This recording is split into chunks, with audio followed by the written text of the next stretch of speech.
siya na makadahugan ka na. Daghang salamat. Sa imong mga pulong.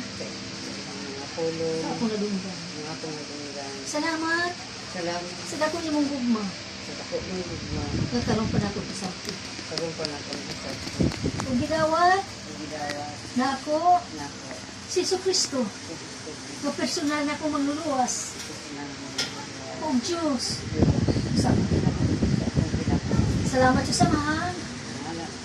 Ang akong hinilamang kinabuhi. Na kinusul kini. O kitugyan na ako kanina. Nasamtang na ako ibabas kalimutan. Ang imong kabubuton. Ang masunod. Dili. Ang akong kabubuton. Ang akong ngalan. Sa samahan. Imong isulat. Sa libro si kinabuhi. Salamat sa samahan. Imo ako imong templo. Upuyo ka sa akong lawas. Musulod ka sa kinabuhi. Ikaw akong Diyos. Salamat sa samahan. Sa ngalan ni Jesus. Amen. Amen. Amen. Thank you, Holy Spirit. Thank you, Holy Spirit. Thank you, Jesus. Thank you, Father. Salamat sa samahan sa buti ng Jesus. Salamat sa Banal na Espiritu Santo ay mo padala arong pagtabang ka na o pagtibig ka na. Salamat sa dakong imong mga walay posible. At tanan namang gipangay kanimo dili kanila. Kagiho nimong Ginoo sa Jeremiah verse 33 chapter 3 verse 33. Chapter 33 verse 3 ingon nimo Lord. Nga manghayo ka mo pinagsi. Ako Lord ko ba Lord? O si Jeremiah 27 verse 32, verse 27, walay dili man yung isa Diyos. Salamat sa samahan. Ang tanan kami naglaon o nagtuo, hindi mo naglaon. Lord, akong Ginoo mo kinibal ka na din.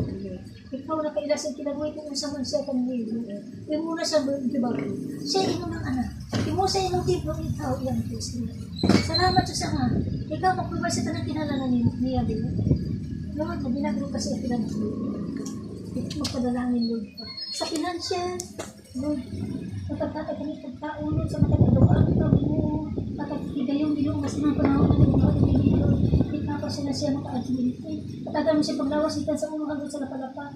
Kanunay, basko, Ginoo. Pagpanalangin, Ginoo, Lord, kadili mo, na pagpanalangin sa financial kadili mo, katulad sa langis, katulad, gaagas, Ginoo, ga-provide, Ginoo, in Jesus' name. Salamat sa sawan sa pagkita, Ginoo, Lord, na panalangin mo sa paingon mo sa kapamilya man sa Lord sa usa ka panimalay usa nga anak sa Dios makadawat og panalangin ang tanan. Salamat sa samahan sa imong mga pulong. Salamat manunggan niya imong mga pulong. O Lord, ako pagkatanong lamang sa imong mga pulong ug ikaw kita. Kung sa ako magsabi kanimo ngayon sa aking makita. Alagaan mo na walang Ginoo ang iyang mga pulong anak niya na pinidili maagaw sa kaaway. Kung sa sunod na panahon Ginoo, na imong buhaton Ginoo, na among buhaton na among katunggan kanimo nga magtibig-tigo,